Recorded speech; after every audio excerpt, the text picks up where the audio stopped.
Adiós usted. Bien, gracias a Dios. Me alegra que estén bien. Entonces, la idea de la clase del día de hoy realmente es una clase muy sencilla. Vamos a terminar de ver como dos cositas teóricas y luego,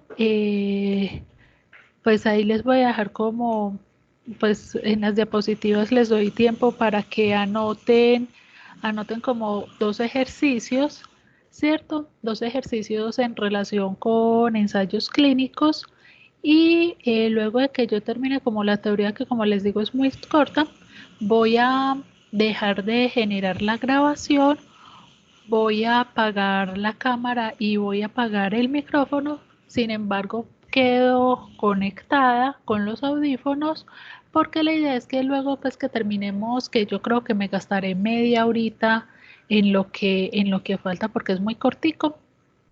Hacen esos dos ejercicios, los pueden hacer en grupo de máximo 4 personas o de manera individual o por parejitas, como quieran, pero me los deben enviar como a mi correo, digamos que ahorita pues en el horario de clase. Entonces son solamente dos ejercicios muy sencillitos. Entonces antes como de continuar con la temática, simplemente hacer como un recorderis en relación con los ensayos clínicos, recordar que este tipo de estudios son los experimentales, que hay una serie de características importantes que debemos tener presente a la hora de realizarlos, sobre todo para evitar resultados alterados y también pues dentro de ese evitar resultados alterados, eh, cumplir con unos requerimientos éticos de la investigación que son importantes. Entonces hablábamos que es importante generar como la aleatorización de los pacientes. Recordar que cuando hablamos de esa aleatorización de los pacientes es que nosotros como investigadores, dame un segundito. María Camila, las diapositivas de los ensayos clínicos ya las envié. Los envié hasta una diapositiva que es una pirámide como de nivel de evidencia, pero si algo ahorita sí, al correo. Pero si algo pues ahorita se las envío nuevamente. Entonces, con gusto, María Camila. Entonces, como les venía diciendo, la aleatorización la hacemos para poder garantizar que los dos grupos nos quede por cuestiones del azar y no por conveniencia de nosotros un poco más homogéneos. ¿Homogéneos en cuanto a qué? Homogéneos en cuanto a características que nosotros podamos observar, pero también homogéneos en características que de pronto nosotros no seamos capaces de observar, porque esas características, si digamos nosotros también las pudiésemos modificar o generar los grupos en función de esas características. Por ejemplo, esta vaca es bonita o esta vaca se ve más saludable, esta vaca tiene alguna característica o es mejor productora y por eso la voy a meter a un tratamiento diferente. Todas esas características, si nosotros seleccionamos los grupos basados en ellas y no los aleatorizamos, pues pueden modificar el comportamiento y pueden modificar los resultados, y al modificarlos, pues no podríamos estar seguros, no podríamos estar confiados de que los medicamentos o la terapéutica que estemos nosotros analizando realmente sea verídica o realmente sea funcional. También veíamos que en los ensayos clínicos hay, así como en los estudios observacionales, veíamos unas medidas de asociación, ¿cierto? Y unas medidas de impacto, como el riesgo atribuible poblacional. En los ensayos clínicos también hay una serie de medidas epidemiológicas que nos van a ayudar a determinar si esos medicamentos son funcionales o si esas terapéuticas no son tan funcionales. Que dentro de esas medidas hay tres que son muy importantes y una que realmente no la reportamos mucho, que es más una medida de impacto y que no la reportamos mucho porque cuando hablamos de términos absolutos no hay como muchas bases de comparación y entonces eso nos frena un poquito, que es la reducción del riesgo absoluto. Entonces, las medidas que hablábamos para estos ensayos clínicos son el riesgo relativo, la reducción absoluta del riesgo, la reducción relativa del riesgo y el número necesario a tratar.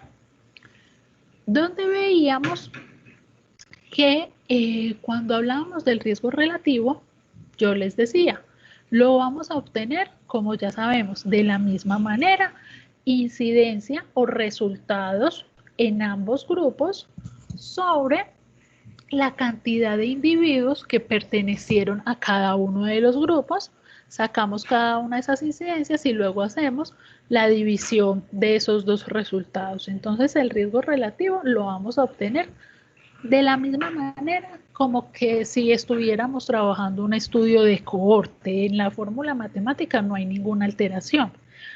¿Qué sí es importante tener en cuenta en relación con el riesgo relativo?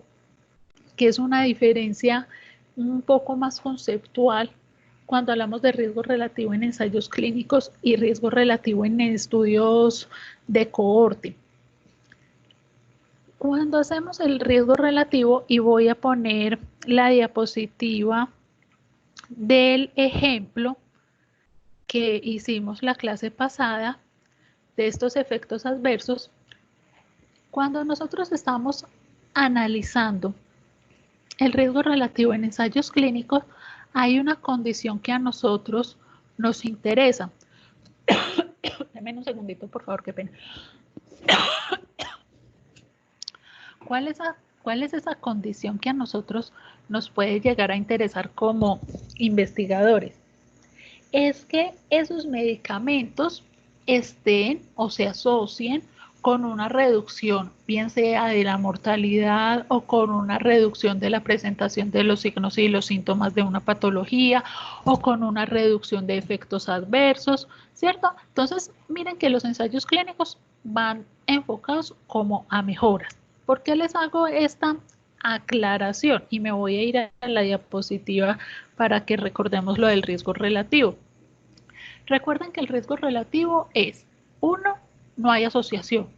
Mayor de 1, hay una asociación y ese factor de exposición que para el caso de los ensayos clínicos sería esa nueva terapéutica, ese nuevo medicamento, se convierte en un factor de riesgo. Y menor de 1 quiere decir que ese medicamento o esa nueva terapéutica es un factor protección. ¿Por qué les hago hincapié en esto? Porque en los ensayos clínicos, lo que a nosotros, digamos, como investigadores o como epidemiólogos nos interesaría y vamos enfocados a hacer todos los análisis estadísticos para demostrar esos pensamientos preconcebidos, es que esos riesgos relativos nos dé menor de 1. ¿Por qué? Porque si nos da menor de 1, quiere decir que sí se asocia con una menor cantidad de efectos de adversos, que sí se asocia con una menor presentación de mortalidad, que sí se asocia con una menor presentación de signos o de síntomas. Entonces, a diferencia de los estudios de cohorte, que lo que busca mucho es que esos RRs den por encima de 1 para poder identificar qué factores se asocian, pero se asocian para la generación de para la presentación de una patología.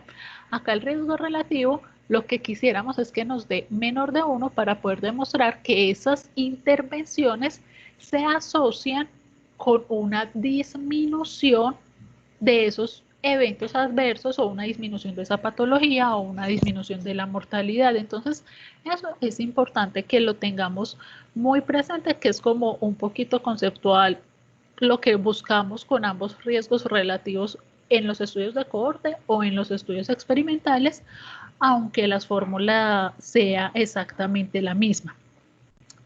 En relación con la reducción relativa al riesgo, básicamente recordarles que esta reducción relativa al riesgo está muy ligada o es el complemento del riesgo relativo. ¿Cómo así que el complemento?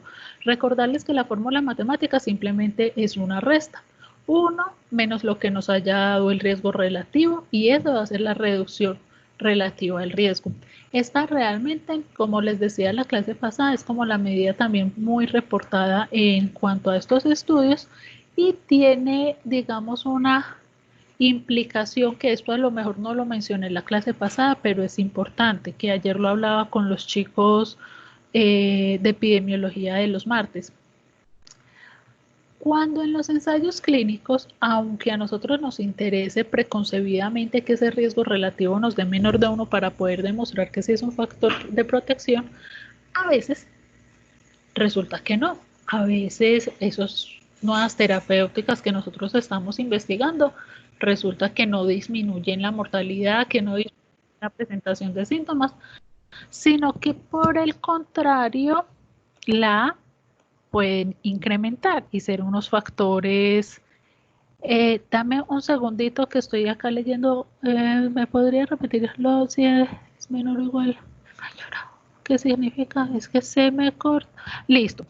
Dame un segundito, Laura, ya te repito para terminar la idea de la reducción relativa. Entonces ya tengo en cuenta tu pregunta y ya te voy a colaborar. Entonces, les venía diciendo que aunque la preconcepción de nosotros cuando estamos hallando el riesgo relativo en los ensayos clínicos es que nos dé menor de 1, a veces por cosas de la vida nos da mayor que 1. Y si ese riesgo relativo nos da mayor que 1, cuando vamos a hallar la reducción relativa del riesgo, que es 1 menos el riesgo relativo, supongamos que en lugar de 0.67 nos dé 1.5, 1 menos 1.5 nos va a dar menos 0.5. ¿Qué pasa con eso? Ya no nos dio positivo, nos dio negativo. Entonces acá hay que ser muy cuidadoso con ese signo menos. Que uno pudiese ingenuamente decir, como nos dio menos, es que reduce también mucho la presentación de la enfermedad. Eso es erróneo. Cuando en esa reducción relativa del riesgo nos da un signo negativo, quiere decir que en lugar de estar reduciendo el riesgo, lo está incrementando. Entonces, eso es importantísimo que lo tengan en cuenta a la hora de cuando visualicen que en algunos artículos puede aparecer esa reducción del riesgo relativo en negativo. Y si aparece en negativo es básicamente una alarma porque lo que nos está diciendo es, ojo, ojo, que esto no es que disminuya la probabilidad de mejoría o la probabilidad de presentar una sintomatología o la probabilidad de morir o la probabilidad de efectos adversos, sino por el contrario, este nuevo medicamento incrementa esa probabilidad. Entonces, eso hay que tenerlo bastante presente, que no se los había como comentado el viernes. Entonces, cuando nosotros hacemos esta reducción relativa del riesgo, que es como un complemento, lo que nos va a dar a entender esta medida es en comparación con el tratamiento convencional, en comparación con el tratamiento habitual o en comparación con el placebo o con lo que estemos utilizando en el otro grupo, cuánto realmente ayuda a reducir el desenlace que estemos analizando. Vuelvo y digo, llámese muerte, llámese efectos adversos, llámese presentación de signos y síntomas. Voy a mirar el chat y ya te respondo. Bueno, listo. Entonces ahora sí, Laura. ¿Qué pasa con el riesgo relativo? Recordar, Laura, que el riesgo relativo nos puede dar a grosso modo 3 números. El número 1, un número menor de 1 o un número superior a 1. Esos son como los 3 resultados que podemos obtener. Que si en el riesgo relativo el número que me resulta es 1, quiere decir que no hay diferencia entre, digamos, los dos grupos. En este caso no habría una diferencia entre el grupo que estuvo sometido al tratamiento y el grupo que estuvo sometido al tratamiento convencional en cuanto al desenlace.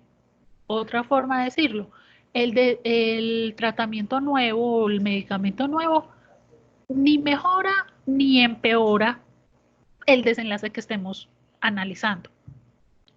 Si nos da un número mayor de 1, quiere decir que ese medicamento, en lugar de disminuir ese desenlace que nosotros estamos analizando, ¿cierto? En lugar de disminuirlo, lo va a aumentar. Es decir, se comportaría como un factor de riesgo. En lugar de, si nosotros estamos mirando, por ejemplo, cuántos se curan, en lugar de curar, pues o de generar mayores tasas de curación, ese medicamento estaría generando menos tasas de curación y por lo tanto se convertiría en un factor de riesgo o en un factor que incremente la no curación en esos pacientes.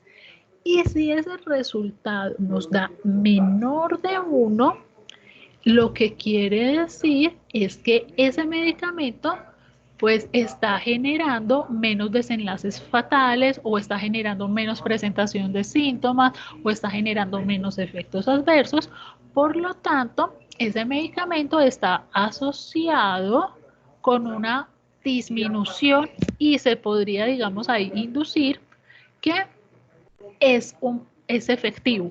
¿Qué pasa? Para poder mirar como el grado o la cantidad de efectividad que tiene ese medicamento, es para lo cual necesitamos determinar la reducción relativa del riesgo para poder saber porcentualmente en cuánto es mejor o en cuánto es peor que el tratamiento convencional. Y por eso es que cuando hacemos esa resta, ese resultado sí lo podemos transformar en un porcentaje, que simplemente sería multiplicar el resultado por 100 para poder, digamos, generarlo en porcentaje.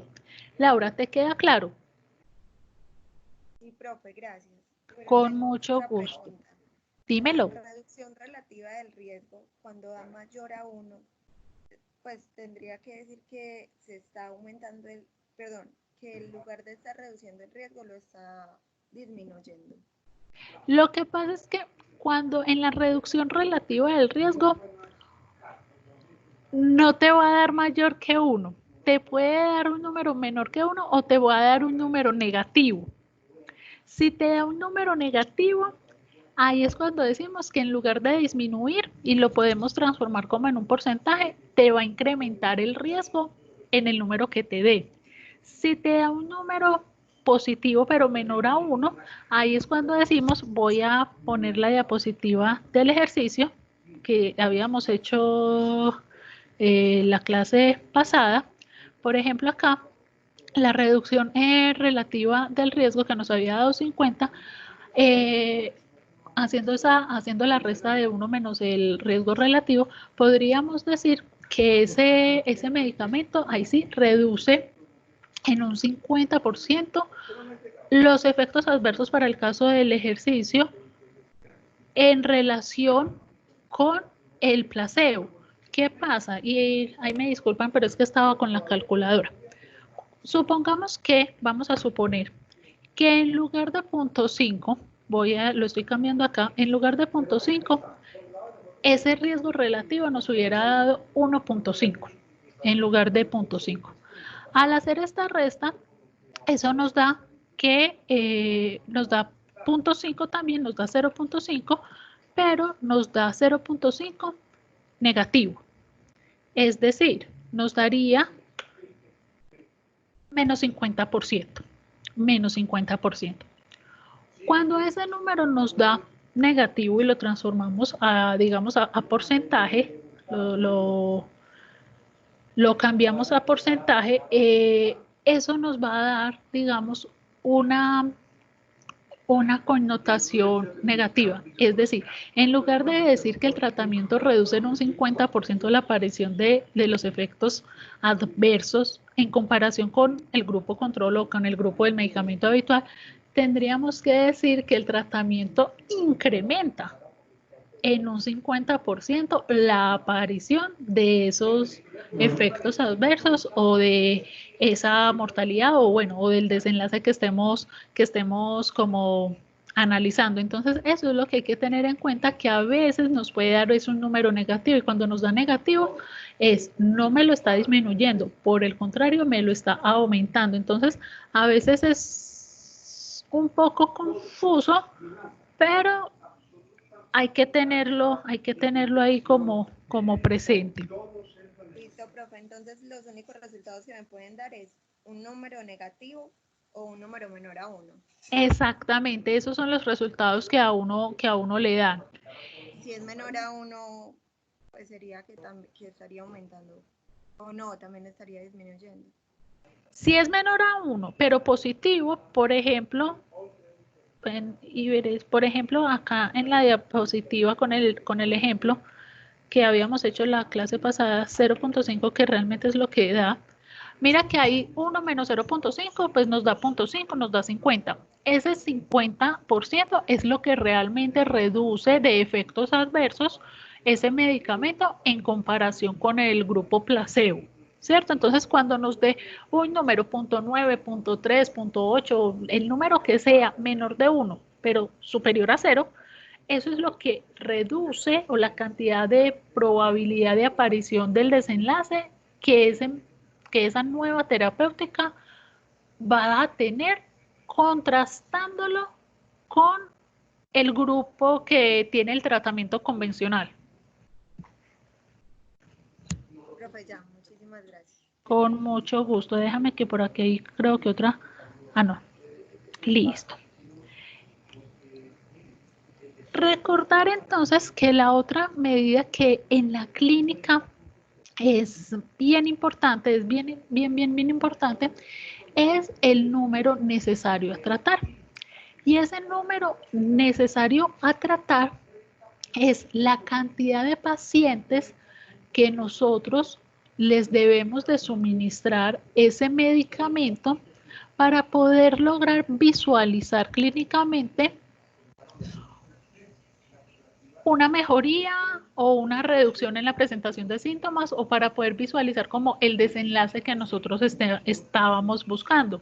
Entonces, por ejemplo, me voy a ir a la tablita del ejemplo que habíamos mirado, que era la metoclopramida, en comparación con el antiemético como convencional. Cuando hacíamos o cuando hallábamos ese número necesario a tratar, que matemáticamente es 1 sobre la reducción absoluta del riesgo, que ya voy a mencionar otra vez lo de esa reducción absoluta del riesgo, eso nos da un número que puede ir desde 0 punto algo a infinito. ¿Qué es importante tener en cuenta? Que ese número que nos dé, por ejemplo, en el ejercicio que hacíamos la clase pasada nos daba 3.3. Ese número que nos dé, siempre que nos dé un número que no sea un número absoluto, es decir, que no sea 3.0, 4.0, sino que sea con algún decimal, siempre lo vamos a aproximar al número superior. Nunca lo vamos a aproximar al número inferior, siempre lo vamos a aproximar al número superior. Y eso es lo que nos va a decir es qué tantos pacientes le tenemos que dar como este nuevo medicamento para poder observar la presentación del desenlace que estamos buscando. En este caso, para poder presenciar que haya una disminución de efectos adversos en un paciente. En este ejemplo nos había dado 3.3 y como siempre lo llevamos o lo aproximamos al número superior, quiere decir que se necesitarían tratar 4 pacientes con metoclopramida para poder visualizar que haya una disminución de esos efectos adversos, que para el caso pues del ejercicio no me mencionan cuáles son los efectos adversos que están analizando. ¿Qué pasa con el riesgo absoluto? Espérenme en un momento, niños, que no sé si, sí, ya, se me había ido la imagen del Teams, ya. La reducción absoluta del riesgo es la medida que yo les digo que esta usualmente no la reportamos, generalmente no se menciona, pero que es importante obtenerla matemáticamente para poder sacar ese número necesario a tratar, porque generalmente no la reportamos, porque cuando hablamos de reducción absoluta del riesgo es como decir en general, casi que comparándolo con cosas que no hemos tenido en cuenta, cuánto me va a ayudar o a solventar esos desenlaces adversos que estemos analizando. Entonces, es tan genérica que hay que como manejarla con cuidado. Por ejemplo, esa simplemente es una resta entre la incidencia entre el grupo de control o el grupo placebo o el grupo que está sometido al tratamiento convencional, menos la incidencia o los casos que se hayan presentado pues en el grupo del tratamiento que estemos tratando. En el caso o en el ejercicio que habíamos desarrollado la clase pasada, esa diferencia o esa resta nos había dado el 30%. Es decir, que en general, en términos absolutistas, en términos como que si todo fluyera de la mejor manera, que realmente no haya ninguna característica que lo pueda modificar, que no haya ningún factor externo, entonces es una medida pues como muy idealista. Ese nuevo medicamento, o en este caso la metoclopramida, lograría evitar o lograría reducir en un 30% los efectos adversos. Entonces, realmente no es una medida que nosotros reportemos, nosotros usualmente sí la sacamos, pero para poder obtener el número necesario a tratar. Entonces, es una medida un poco engañosa porque hay que asumir muchos otros factores y ese asumir muchos otros factores implica que podamos caer en muchos errores. Entonces, por eso es que yo se las menciono porque es importante para poder obtener el número necesario a tratar. Sin embargo, en la práctica y en los artículos, muy pocas veces la van a ver reportada. Entonces, ¿Cómo se interpreta el resultado?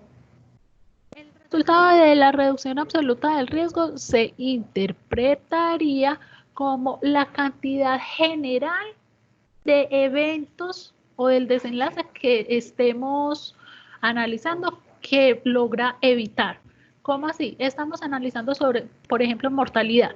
Entonces, si esa reducción absoluta del riesgo me da, qué sé yo, 0.7, entonces, que ese nuevo medicamento logra evitar 70% de la mortalidad, que nos dé 0.2, que ese medicamento logra evitar el 20% de la presentación de signos y síntomas de X enfermedad. Entonces es la cantidad general que uno esperaría que ese medicamento logre evitar de la presentación de los desenlaces que, como hemos visto acá en los ensayos clínicos, usualmente estamos enfocados a mirar como reducción de efectos adversos, reducción de sintomatología, reducción de casos, reducción de muertes, y esto listo.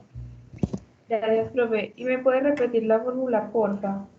Sí, claro, la fórmula es simplemente una resta. ¿Resta de quién?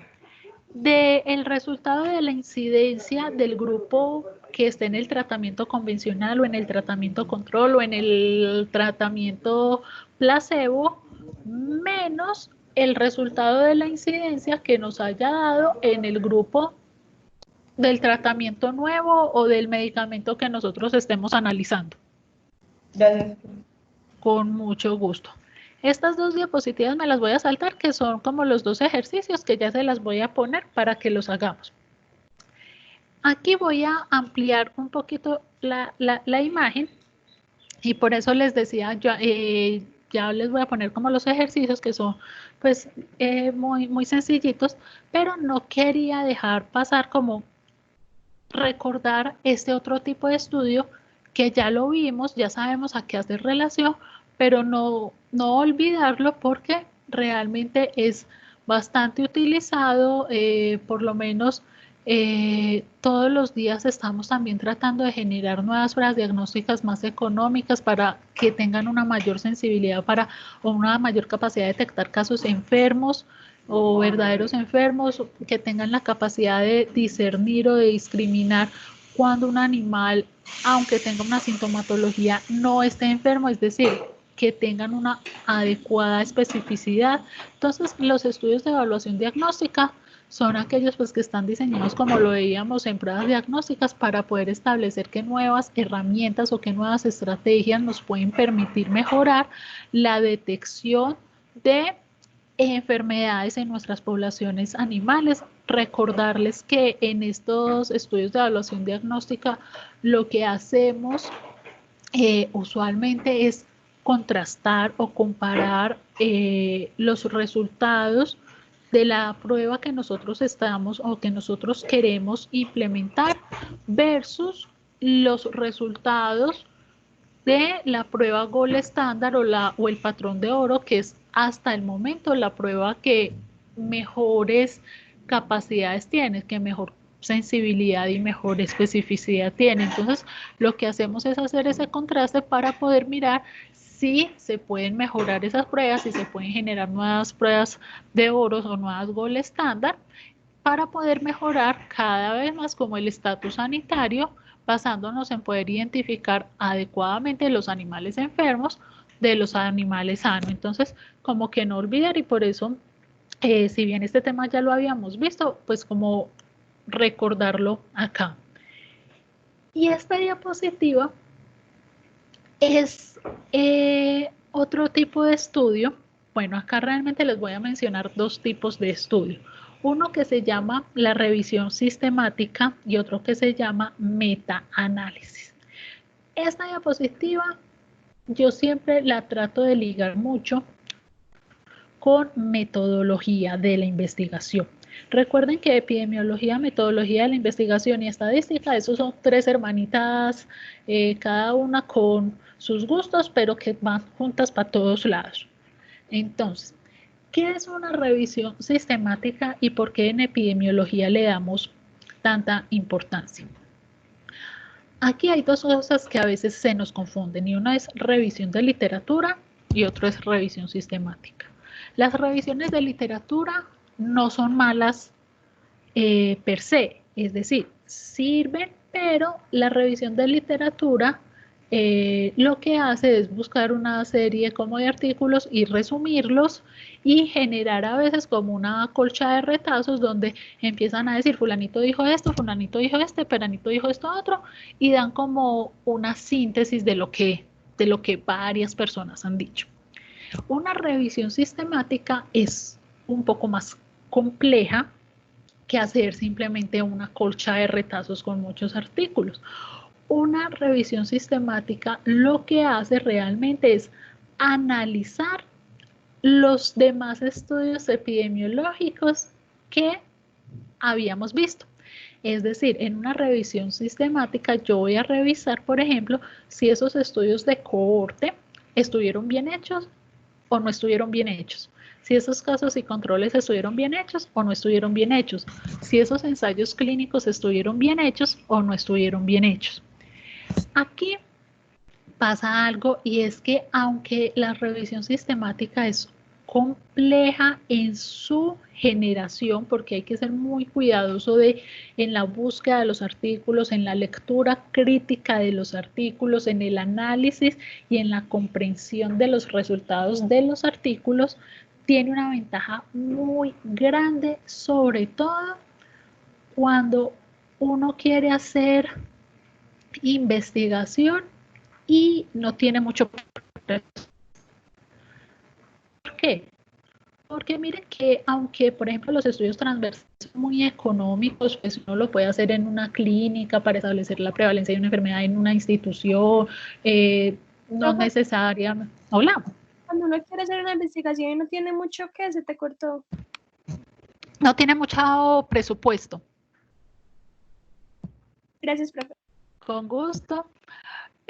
Porque veíamos que, por ejemplo, los estudios transversales pues pueden ser muy económicos, pero necesitan también tener como una serie de presupuesto para las pruebas diagnósticas de todas formas que se vayan a realizar, aunque solamente se hagan una vez, o si los propietarios van a incurrir en ese gasto, pues ahí se disminuiría, pero pueden tener como una serie de costos adicionales. Los de cohorte y los ensayos clínicos son los más costosos por todo el seguimiento que implica, por la realización de las pruebas y demás.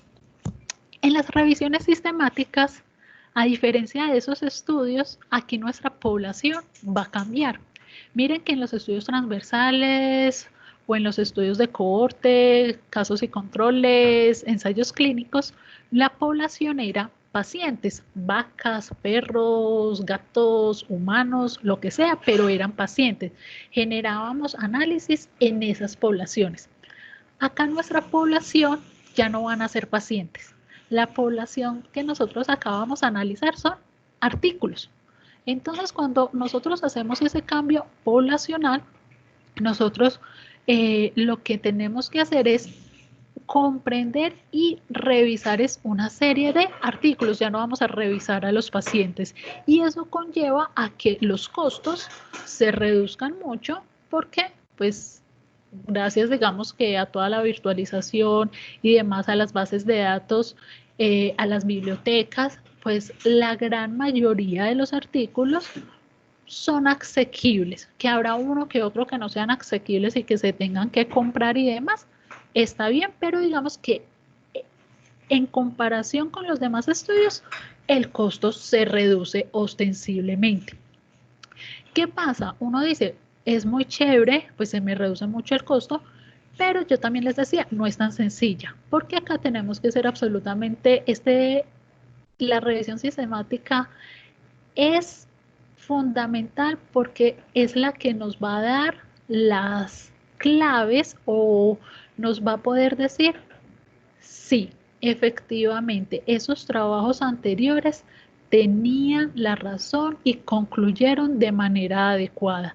O es la que nos va a decir, cuidado, esos trabajos anteriores no hicieron un ejercicio adecuado, sus datos están errados y por lo tanto sus conclusiones fueron equívocas. Entonces, cuando uno ve que estas revisiones, cuando le hacemos ese análisis estadístico y lo llamamos metaanálisis, se genera, me voy a pasar a esta diapositiva, podemos visualizar por qué se encuentran en la cumbre y por qué son las investigaciones que actualmente muchos medios, muchas revistas, muchos lugares o centros de investigación están deseando hacer, poder revisar toda esa información que se ha construido a lo largo de todos estos años, poder revisar si realmente fue construida de manera adecuada o de manera no adecuada. Si realmente fue construida de manera adecuada, ¿qué logramos generar? Una garantía.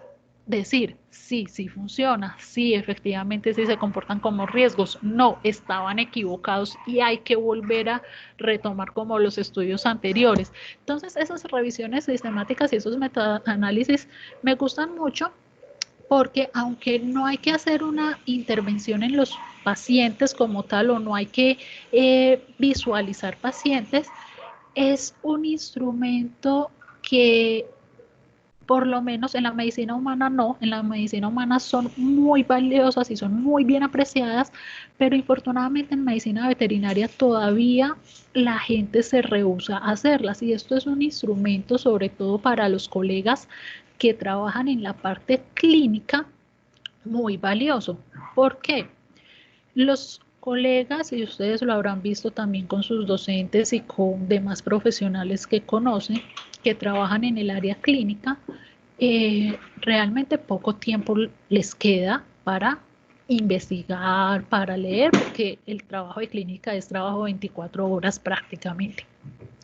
Cuando nosotros logramos hacer estas revisiones sistemáticas, nosotros les podemos llevar información muy condensada a nuestros colegas para facilitarle a ellos las búsquedas de información. Entonces es un trabajo también social y también, digamos, de aprendizaje para el gremio que nosotros hacemos desde la parte investigativa. Entonces, yo siempre se los menciono, les digo, yo esto siempre se los asocio con metodología de la investigación porque es fundamental, es otra alternativa también, por ejemplo, para ustedes, para su trabajo de grado en caso de que no tengan presupuesto, no se hace de la noche a la mañana, que uno dice, pues leer artículos, eso suena como muy fácil, pero obviamente cuando uno ya se mete a realizar esta vaca loca se da cuenta que no es tan sencillo, que tiene que tener unos procesos muy rigurosos de cómo leer cada uno de los artículos. Cuando uno le dice no leer artículos, uno se imagina que son 10 y cuando va a hacerlo resulta que hay 4.000 artículos de la misma temática y entonces uno los tiene que leer todos, sí o no, empezar a como hacer esa discriminación, pero es el aporte cuando finalmente salen a la luz pública o los publicamos, que le ahorramos, en lugar de que nuestros colegas se tengan que leer esos 4.000 artículos, nosotros le decimos, vea colega, usted está en la práctica clínica, yo a usted le voy a colaborar y en lugar de que usted tenga que buscar otros 4.000 artículos para saber si el medicamento que le va a poner a ese paciente es efectivo o no, venga, léame mejor esta revisión sistemática, que yo aquí ya le resumí toda la información de esos 4.000 artículos y le digo si ese medicamento realmente sirve o lo que dijeron todos esos artículos anteriores estaba equivocado. Entonces, es también como un aporte para nuestro gremio. Como les digo, en medicina humana los valoran demasiado. En medicina veterinaria estamos apenas comenzando a desarrollar revisiones sistemáticas. Este es un campo que se viene desarrollando, digamos que de manera tangible desde hace aproximadamente 5 o 6 años.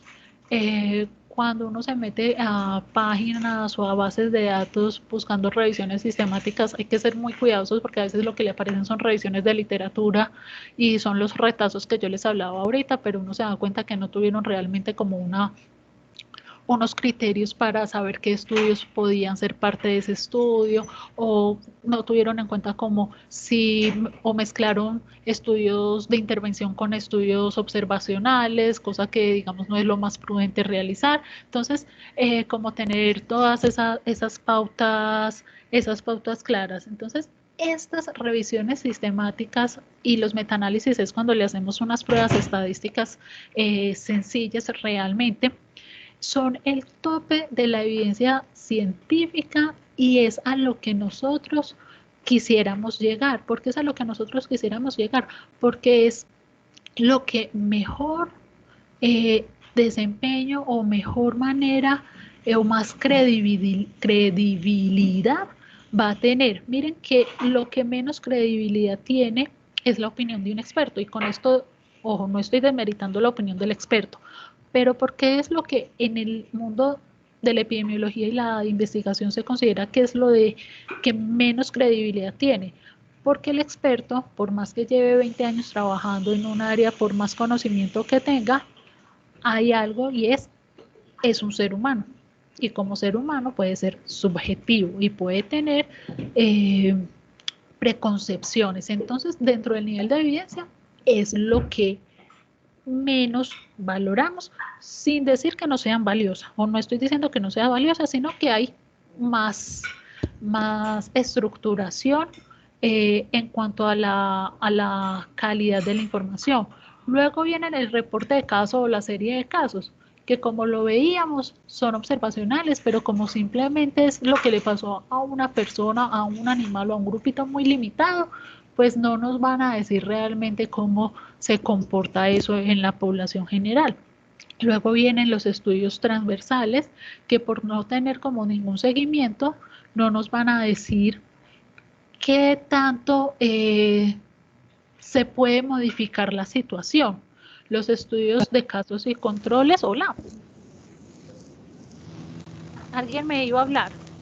Espérame por acá. Ah, no, o sea, creo que se le prendió el micrófono. Ya vuelvo a compartir la pantalla, que creo que fue que a alguien se le prendió el micrófono. Dame un segundito, ya la vuelvo a compartir. Eso, ya. Los estudios de casos y controles, que si bien, pues pueden tener, digamos, un seguimiento, pero recordar que son retrospectivos, entonces pueden tener muchos de esos sesgos como de memoria, como de cambios de comportamiento, no vamos a estar muy seguros porque recuerden que partimos de una población de enfermos, entonces tampoco vamos a conocer como esa incidencia, entonces también tienen como otra serie de limitaciones. Luego vienen los de cohorte, que como en esto sí vamos a tener un seguimiento prospectivo, vamos a poder, digamos, determinar la aparición de casos nuevos, vamos a poder tener unas asociaciones entre comillas causales, y recuerden que entre comillas causales es porque como son observacionales y hay muchas cosas que dejamos sin controlar, pues no podemos estar como muy seguro de si esos otros factores que no controlamos pudiesen haber modificado el evento. Luego vienen los ensayos clínicos, que ahí les pongo controlado y aleatorizado, pues principalmente reflejando la parte de la aleatorización, recordándoles que este, digamos, es como la cumbre para poder determinar causalidad, porque controlamos muchos de esos factores externos que pudiesen modificar.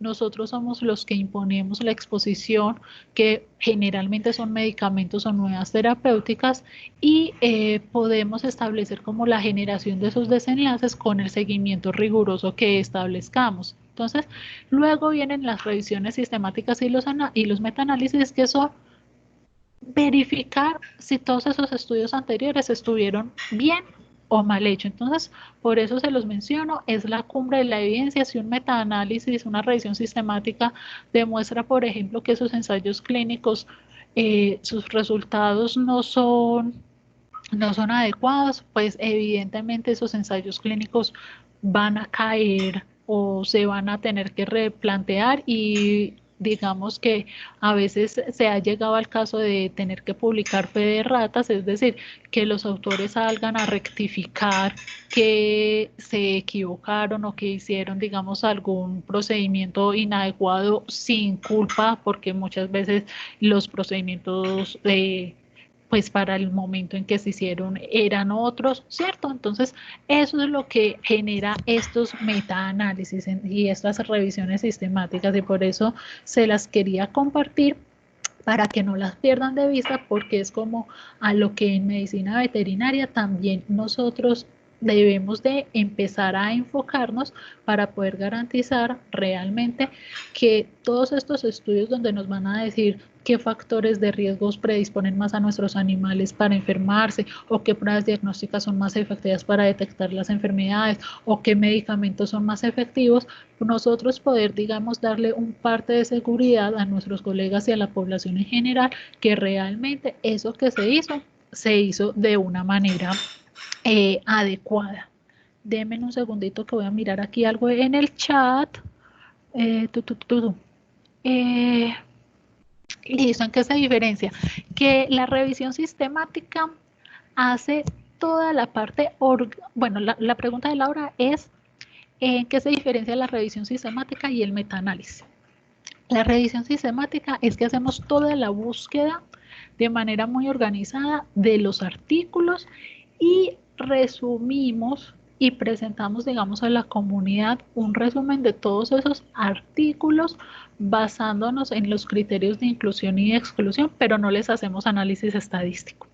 Es decir, hacemos un resumen estructurado y con criterios de inclusión que la revisión de literatura no tiene. La revisión de literatura coge cualquier artículo y lo resume. En la revisión sistemática sí se ponen unos criterios de inclusión para saber qué artículos entran y qué artículos no entran o no podemos, digamos, revisar o leer de manera crítica, o cuáles no vamos a tener en cuenta.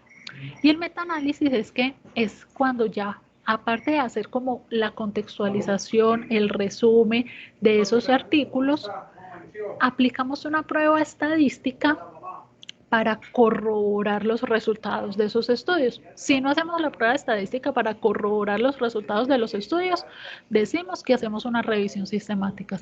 Si hacemos una prueba estadística para corroborar esos resultados, decimos que hicimos un metaanálisis. Esa es la gran diferencia, la aplicación o no aplicación de la estadística. ¿Qué es lo mejor? Gracias. Con gusto. ¿Qué es lo mejor y lo más recomendable? Y generalmente que encuentren una revisión sistemática, la ponen revisión sistemática y metaanálisis. Lo más recomendable es, ya pues echados en gastos y echados a la lectura crítica de esos artículos, pues como dicen por ahí, untado en dedo, untado a la mano, lo mejor es ya continuar con el metaanálisis. Cuando yo les digo que son pruebas estadísticas sencillas, pues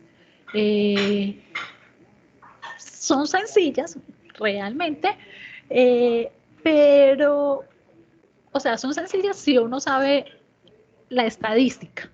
Si uno lo va a hacer de primerazo, no es simplemente hacer una división, son unas pruebas que tienen como unos nombres raros, de una prueba de Cochrane, hay otras pruebas diferentes, entonces digamos que en términos matemáticos no son imposibles, entonces cuando la gente no maneja bien la estadística lo deja hasta la revisión, pero si uno tiene la oportunidad de trabajar con alguien que sí conozca como algo de estadística y se quiere lanzar, pues lo mejor es sí hacer como esa prueba matemática que no es tan compleja como uno pensaría. Entonces, como les decía, digamos que esto era como lo de la clase de hoy, terminar de visualizar un poco como los diferentes tipos de estudios que tenemos.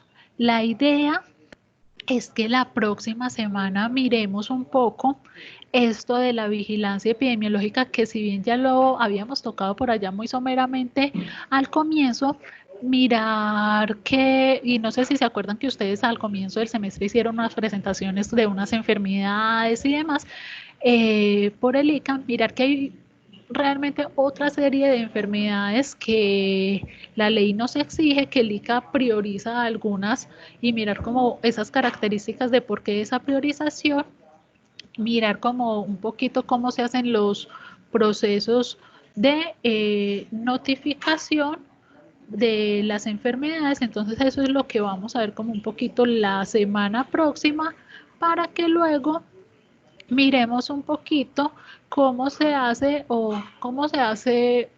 bueno, sí, cómo se hace, por lo menos de manera teórica, el orden en que se debería de hacer la investigación cuando se presenta un brote de una enfermedad. Y les digo que de manera teórica, porque en la práctica, cuando veamos que son 12 pasos, uno en la práctica puede hacer los 12 pasos de manera simultánea, adelantarse unos pasos, luego hacer otros pasos, pero digamos que cuando uno tiene como una estructura y nunca se ha enfrentado a ver un brote, pues esta estructura le puede ayudar a uno mucho a hacer como la identificación de esos elementos que generan o que propician la aparición o el incremento de las enfermedades. Entonces, a partir de este momento yo voy a dejar de grabar, voy a compartir o les voy a dejar primero esta diapositiva, que es el primer ejercicio, para que le tomen el pantallazo, le tomen la foto,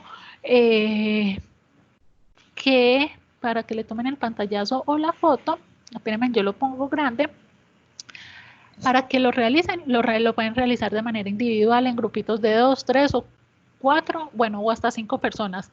Y la idea es que me lo envíen de aquí, pues, no sé, pues no son complejos, realmente son muy sencillos. Entonces que me lo envíen de aquí a que se termine la clase, o bueno, si algo, pues yo les doy placito hasta mediodía, pero pues realmente se van a dar cuenta que son muy sencillos. Las 4 preguntas que se presentan acá dice, ¿cuántos pacientes se necesitan medicar para visualizar que uno no se muera? Esa pregunta está relacionada con la obtención del número necesario a tratar. ¿Reduce el nuevo inmunomodulador el riesgo de morir en comparación con el tratamiento convencional? Esa pregunta está muy relacionada con la obtención del riesgo relativo, si reduce, pues si funciona como un factor de protección o no funciona como un factor de protección. En general, ¿cuánto es la reducción de la mortalidad que puede generar el nuevo inmunomodulador? Esta pregunta está relacionada con la reducción absoluta del riesgo y en comparación con el tratamiento convencional, ¿en cuánto reduce el riesgo de mortalidad del nuevo inmunomodulador en caso de que reduzca la mortalidad? es la pregunta que está relacionada con la reducción relativa del riesgo. Entonces, este es el primer como ejercicio y este es el segundo ejercicio. Digamos que las preguntas son las mismas, simplemente que obviamente cambia el contexto. Acá entonces, ¿cuántos pacientes se necesitan medicar para visualizar la reducción del dolor? Porque acá estamos hablando es de unos analgésicos. Entonces, vuelve y juega preguntas relacionadas con el número necesario a tratar. Reduce el nuevo medicamento, es decir, si la ketamina, lidocaína, meropitan reduce el riesgo de padecer dolor en lugar de el uso de ketamina, lidocaína solamente, relacionada con el riesgo relativo. En general, ¿cuánto es la reducción del dolor que puede generar? Pero es el nuevo pues como analgésico, perdón, y en comparación con el tratamiento convencional, es decir, en comparación con el uso de solamente de ketamina, lidocaína, en cuanto reduce el riesgo del dolor, el uso de ketamina, lidocaína, maropitán. Esos son como los dos ejercicios para que repasemos como las fórmulas y las interpretaciones de los resultados de los ensayos clínicos. A partir de ese momento, entonces, voy a finalizar.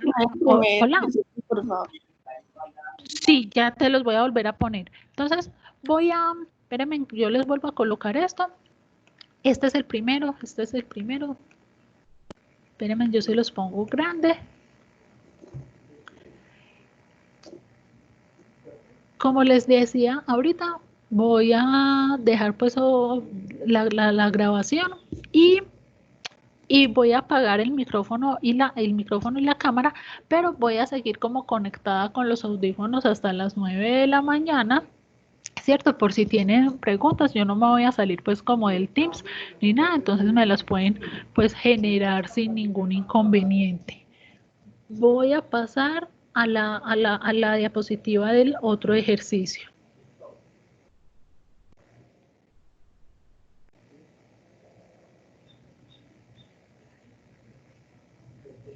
Y mientras, digamos, los van haciendo, como yo les había enviado hasta lo de la pirámide, pero estos dos ejercicios no se los había enviado, ya los voy a poner en PDF y también se los voy a enviar de todas formas al correo ya mismo. Me voy a salir de por acá. Entonces, niños, a partir de este momento, detener grabación, ya dejé de